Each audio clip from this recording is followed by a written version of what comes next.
बायजा ग्रामीण कथांचा आविष्कार, लेखन आणि सादरीकरण दिलीप थोरात.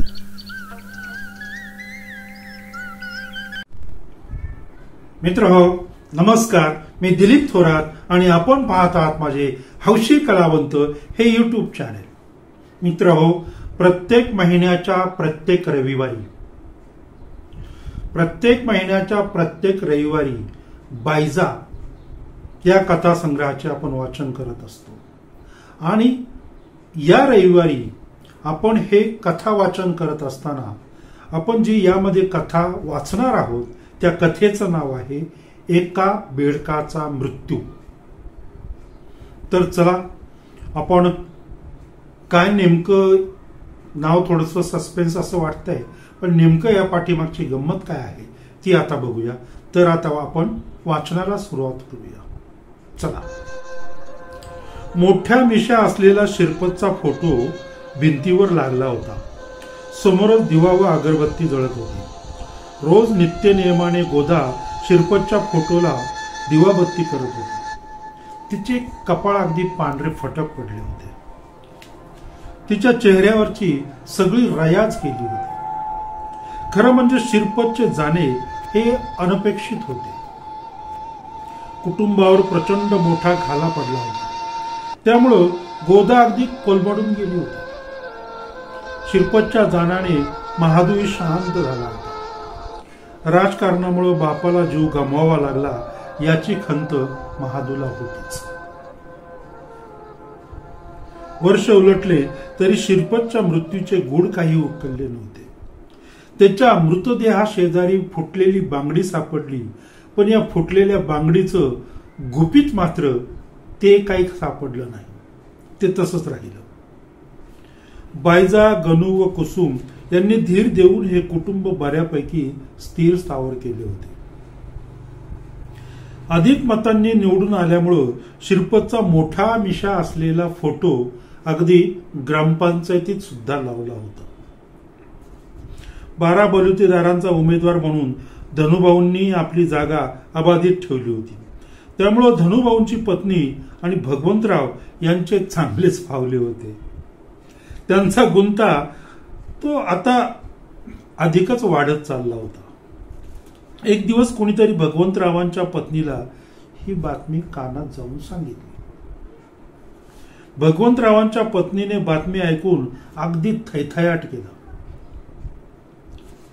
ग्रामपंचायत मीटिंगच्या दिवशी ती रात्री हातात बॅटरी घेऊन थेट कुंभारआळीत शिरली. धनुभाऊच्या घराचा अंदाज घेतला. धनुभाऊच्या घरातील झोपाळा हा हलतच होता. झोपाळ्यावर पाय दिसत होते. झोपाळ्यात भगवंतरावांशेजारी धनुभाऊची पत्नी भगवंतरावांच्या खांद्यावर अगदी मान टाकून बसली होती. प्रेमाच्या आहारी गेलेले हे दोघे घरात भगवंतरावांची पत्नी केव्हा घुसली हेही त्यांना कळालं नाही. कोपऱ्यात पडलेली केरसुनी भगवंतरावांच्या पत्नीने हातात घेतली व धनुभाऊच्या पत्नीला झोड झोड झोडपलं. माझ्या नवऱ्याला भुरळ टाकते काय ग चिनाल, असे म्हणून भगवंतरावांच्या पत्नीने धनुभाऊच्या पत्नीचे केस हातात धरून तिला अगदी अशी गरगर फिरवली. जमा झालेली कुंभार आळी पाहून भगवंतरावांनी मात्र अंधाराचा फायदा घेऊन पळ काढला. 4-8 दिवसांनी विषय ग्रामपंचायतीत आला. ग्रामपंचायतीने सारे प्रकरण शांततेने मिटवले. मात्र पुढे भगवंतरावांना गावात फिरणं मात्र मुश्किल झालं होतं. गेल्या वर्षी हरभऱ्याचे पैसे बऱ्यापैकी झाल्याने गणूनं रेडिओ व एक जुनी फटफटी विकत घेतली होती. गणू आता चांगलाच सुधारला होता. गावात तालुक्याला फटफटीवरून फाट फाट फाट असा आवाज करत तो जात होता. कधी कधी कुसुमला मागे बसून सासूरवाडीलाही चक्कर टाकून येत होता. जावई फटफटीवर पोरीला घेऊन येतो म्हटल्यावर गणूचे सासू सासरे अगदी खुश होते. परंतु या फटफटीची एक गंमत होती. ती कधीही आणि कुठेही अचानक बंद पडत होती. तिला धक्का मारला किंवा उताराच्या ठिकाणी उतारावर सोडले की मग चालू होत असे. शक्यतो प्रत्येक ठिकाणी उतार मिळेल असं नाही. त्यामुळे फटफटीचा धक्का मारणे हे ओघाने आलेच. त्यामुळे गणू शक्यतो फटफटी न्यायची असेल त्यावेळी तो बरोबर कुसुम किंवा धाकटा रामा यांना धक्का मारायला फटफटीवर मागे बसून न्यायचा. गणूची फटफटी म्हणजे गावात एक प्रकरणच झाले होते. गावात फटफटीवर गणू दिसला की लोक अगदी त्याची टिंगलटवाळी करत होते. बायजाचा मात्र या प्रकरणाला पूर्ण विरोध होता. म्हणजे फटफटी या प्रकरणाला पूर्ण विरोध होता. ही कशाला भला आणली या कार्ट्यानं असं कायम गणूचा उद्धार करत होती ती. मिरगाचा पाऊस झाला की शेतीची कामे चालू होणार होती. शेतीची वहिवाट करून पेरणीही करायची होती. बायजाच्या डोळ्यासमोर सारे चित्र अगदी स्पष्ट दिसत होते. त्यातच आता गोदाची जबाबदारी ही बायजावर येऊन पडली होती. शिरपत गेल्यानंतर बायजाने गोदाला बऱ्यापैकी सावरले होते. गणू आणि महादुई विचाराने काम करत होते. पण कुटुंबात शिरपतची न भरून येणारी पोकळी निर्माण झाली होती. घराचे अगदी चैतन्यच हरवून गेले होते. पुढील सुगीचे नियोजन करण्यासाठी बायजा व गणूला गोदाच्या घरी जायचे होते. दोन्ही कुटुंबाची सुगी विचारानेच करायची होती. त्यामुळे दोन कुटुंबाची चर्चा होणं हे अतिशय गरजेचं होतं आणि त्यासाठी बायजाला गोदाच्या घरी जायचे होते. एक दिवस सकाळीच गणूने बैलांना वैरणकाडी करून आपली प्रसिद्ध अशी फटफटी काढली. वट्याच्या उतारावर ती चालू झाली व बस माग असं बायजाला फरमान सोडलं. बायजाला गणूच्या फटफटी या विषयावर बिलकुलही विश्वास नव्हता.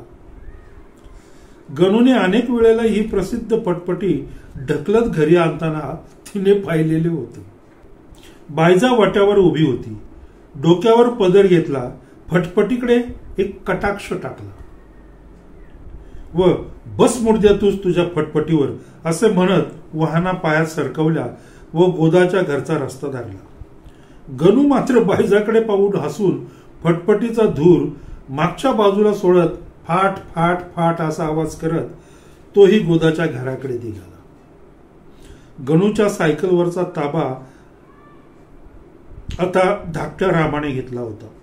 सायकलचा डायनामा बसून हँडेलला मुठी वगैरे बसवून मुठीला झिरमळ्या लावल्या होत्या. त्याने सायकल चांगलीच सजवली होती. सायकलच्या मागच्या व पुढच्या चाकाच्या खालच्या बाजूला मरगाडाला बदामासारखा आकाराचा रबरच्या पट्ट्या बसवल्या होत्या. त्यावर हे बघतोस काय अशा प्रकारचे वेगवेगळ्या रंगामध्ये काहीतरी लिहिलेले होते. धाकटा रामा या सजवलेल्या सायकलवरूनच सायकलची घंटी वाजवत कॉलेजला जायचा. अजूनही तो वेगवेगळे प्रयोग करण्यात मात्र यशस्वी होत होता.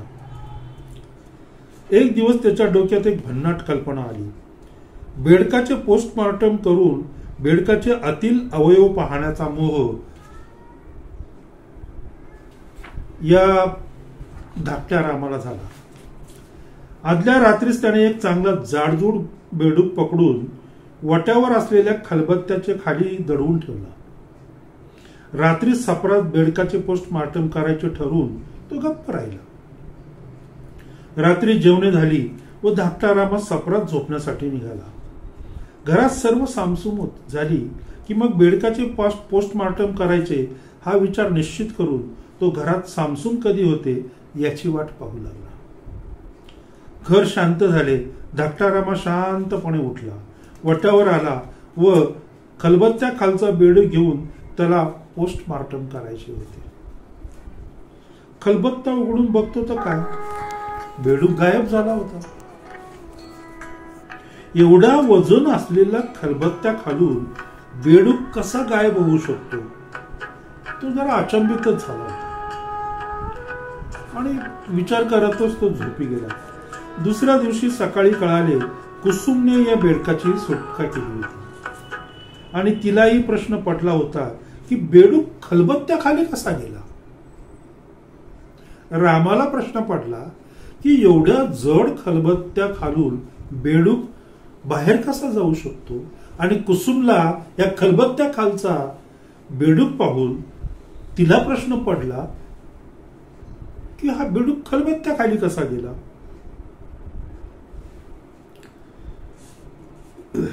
धाकटा रामा अस्वस्थ होता. काहीही झाले तरी त्याला बेडकाची पोस्टमार्टम मात्र करायचीच होती. दुसऱ्या दिवशी पुन्हा त्याने एक बेडूक पकडला व खलबत्त्याखालीच ठेवला. रात्री पुन्हा जेवणे झाल्यानंतर घरात सामसूम झाली व धाकट्या रामाचा प्रयोग सुरू झाला. बेडूक सपरात आणला. त्याच्या प्रत्येक पायाला सुतळी बांधून ताणून 4 बाजूला त्याचे पाय बांधून टाकले व पोटाच्या दोन्ही बाजूने सुरा लावून बेडकाचे आतले अवयव त्याने खुले केले. समोर पुस्तक ठेवून बेडकाचे अवयव याचा तो अभ्यास करू लागला. हे हृदय, हे जठर, हे फुफ्फुस वगैरे वगैरे वगैरे. रात्री सपरात कंदिलात प्रकाश पाहून बायजा सपरात आली व समोर फाडलेला बेडूक दिसला व फाडलेल्या बेडकासमोर शास्त्रज्ञासारखा भासणारा हा धाकटा रामा दिसला. धाकटा रामा मात्र न घाबरता बायजाला हे बघ, हे हृदय, हे फुफ्फुस, हे जठर, हे असं तिला सांगू लागला. जळलं मेलं तुझं लक्ष म्हणून बायजाने घरात जाऊन संगीताला उठवले. त्यावेळी मात्र संगीताने सर्व प्रकार व्यवस्थित हाताळले. ती आता शेवटच्या वर्षाला होती. पोरांची कॉलेज सुरू झाली होती. कॉलेजसाठी वह्या व पुस्तके यासाठी बायजाने सगळं पैसे तयार करून ठेवले होते. आता मिरगाची वाट पाहण्यापलीकडे हातात काही नव्हते. जून महिना अर्धा गेला तरी मिरगाचे ढग काही दिसेना. त्यामुळे पेरणी लांबतच चालली होती. तसे थोडे थोडे ढग दिसू लागले होते. आभाळातील वातावरण बदललेले होते, पण आभाळ कोसळत नव्हते हे मात्र तितकेच खरे. रेडिओला आकाशवाणीवर पावसाचा अंदाज गणू ऐकत होता, पण प्रत्येक वेळेला हा अंदाज खोटा ठरत होता. पानकाळा तोंडावर आला त्यामुळे पानकाळ्याची सर्व तयारी बायजाने केली होती. सपरात सरपणाचा ढीग लावून ठेवला होता. वैरण काडीची सगळी अगदी तयारी झालेली होती. इतकी वर्ष पावसाने कधीही दगा दिला नव्हता, पण या वर्षी मात्र पाऊस अंत पाहत होता. सकाळी ढग दिसत होते आणि हवेने रात्रीतच ते विरून जात होते. दुसऱ्या दिवशी सकाळी पुन्हा सगळं काही आकाश स्वच्छ होत होतं. याच काळजीत एके दिवशी मात्र दिवसभर आभाळ भरून आले. वातावरण कुंद झाले होते. संध्याकाळच्या वेळेला पूर्ण काळोख दाटून आला. प्रचंड हवा सुटली. ढग गडगडू लागले. विजा चमकू लागल्या. बायजा आज मात्र नक्की पाऊस येणार म्हणून धावपळ करू लागली. शेळ्या बैल सपरात नेऊन बांधली व गणू घरात शिरला. विजांचा कडकडाट व ढगांची गर्जना यामुळे गणूच्या रेडिओचे एकही स्टेशन काही लागेना. रेडिओतही गरगर चालू झाली. बाहेर हवा जोरात थंडावत होती. हवेनं मोठमोठी झाडे उन्मळून पडत होती. काळोखाचे साम्राज्य पसरले होते आणि अचानक धाड धाड करत पावसाचे थेंब घराच्या कौलांवर आदळू लागले. आता पूर्ण जोराने व तयारीने वरून राजा बरसायला सुरुवात झाली होती. चांगला 2 तास धुवाधार पाऊस कोसळत होता आणि याच पावसाच्या आगमनाने बायजाप्रमाणे इतर शेतकरीही अगदी संतुष्ट होताना दिसत होते. मित्र, आजची कथा आपण इथेच थांबवतोय. पुन्हा येतोय पुढच्या रविवारी नवीन कथा घेऊन आणि या कथेचं नाव आहे पेरणी. पाऊस आता झाला त्यामुळे आता पेरणी करणं गरजेचं आहे. त्यामुळे या कथेचं नाव आहे पुढच्या रविवारच्या पेरणी. मित्र, आमच्या एका बेडकाचा मृत्यू किंवा बेडकाचं हे झालेलं पोस्टमार्टम हे जर आपल्याला आवडलं असेल तर या बेडकाला लाईक आणि शेअर करा आणि चॅनेलला सबस्क्राईब मात्र नक्की करा. धन्यवाद.